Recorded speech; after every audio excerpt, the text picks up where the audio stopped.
what you see.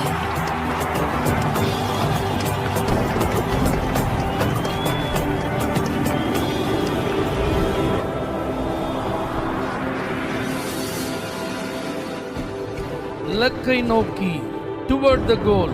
இந்த நிகழ்ச்சிக்கு உங்களை அன்புடன் வரவேற்கிறோம்.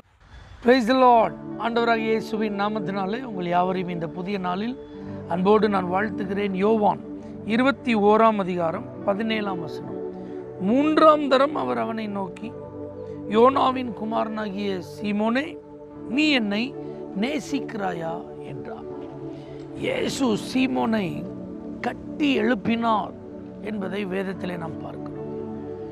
ஒரு மனுஷனை அன்பினால் மாத்திரம்தான் கட்டி எழுப்ப முடியும் என்பதற்கு இயேசு நல்ல ஒரு உதாரணம். மனிதர்களை இழுக்கும் அன்பின் கயிற்றினால் உங்களை என்னிடத்தில் இழுத்தேன் என்று சொல்லப்பட்ட வேத வசனத்தின்படி இந்த பேதுருவை மறுபடி இயேசு நேசித்தபடினால அவன் மீது அன்பு பாராட்டி அவனை தேடி வந்தார். இந்த பேதுருடைய லைஃப்பை குறித்து ஒரு கண்ணோட்டத்தை பாருங்க. அவனுடைய சகோதரன் அழைத்து கொண்டு வந்தான், பார்க்குறான், போயிட்டான். அதுக்கப்புறம் பெருமையான ஒரு படகு வலைய கழுவிட்டு இருக்கான். ஏமாற்றம் நிறைந்த ஒரு சூழ்நிலை. இயேசு அப்பமும் அவனை ஆசீர்வதிக்கிறார். பிரமிப்பு உண்டாகிறது. காலில் விழுறான், பாவியான மனுஷனை விட்டுருங்க, இல்லைப்பா நீ என்னை பின்பற்றி வா, உன்னை நான் மனுஷனை பிடிக்கிறவனா மாற்றுவேன்.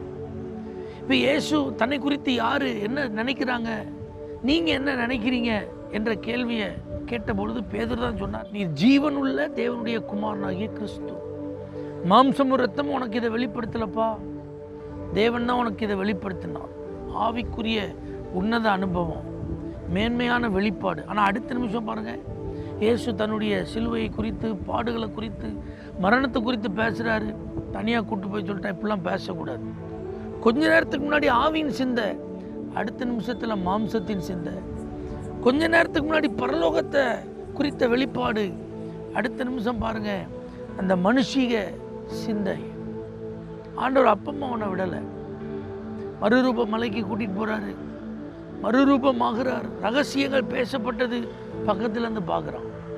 கெத்செமனே தோட்டத்துக்கு போகிறதுக்கு முன்னாடி சொல்கிறாரு, இன்னைக்கு நீங்கள் எல்லாரும் என்ன மித்து இடரில் அடைவீங்க, அதெல்லாம் வாய்ப்பே இல்லை, யார் போனாலும் நான் போக மாட்டேன், நீ கண்டிப்பாக போவப்பா ஆண்டவர் சொல்கிறாரு.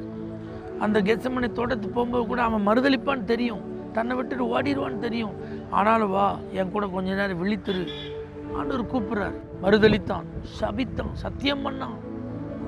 இப்போ உயிர்த்தெழுந்த இயேசு தன்னுடைய சீசர்களுக்கு போய் சொல்லுங்கன்னு சொல்லும்போது சீமோனுக்கும் சொல்லுங்கன்னு ஸ்பெஷலாக சொல்கிறார். பூட்டப்பட்ட அறைக்குள்ளே வந்து தரிசனம் கொடுக்குறார். அன்னைக்கு தோமா இல்லை, மறுபடியும் 8 நாளைக்கு பின்பு தரிசனம் கொடுக்குறாரு. இவ்வளோ சம்பவத்துக்கு அப்புறமும் நான் மீன் பிடிக்க போகிறேன்னு போயிட்டான். இப்படிப்பட்ட ஒரு ஆள் நியாயப்படி இந்த வேத வசனத்தில் எப்படி இருந்திருக்கணும்?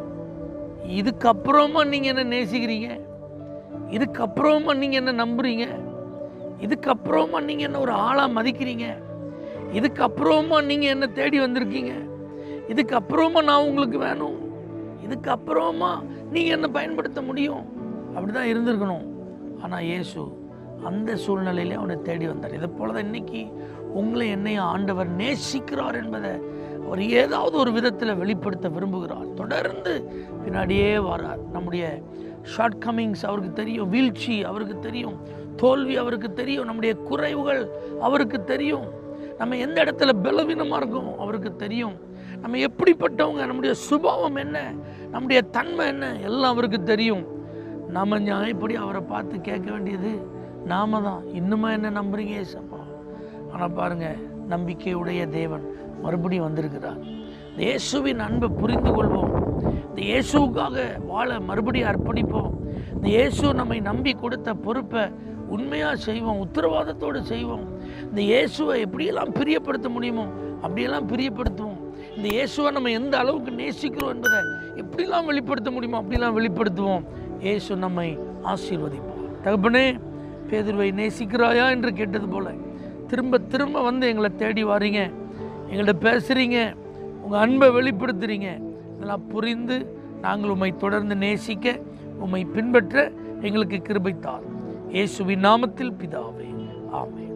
For prayer contact, Pastor J. Kumar, El Shaddai Ministries, 9500252586, Surandai.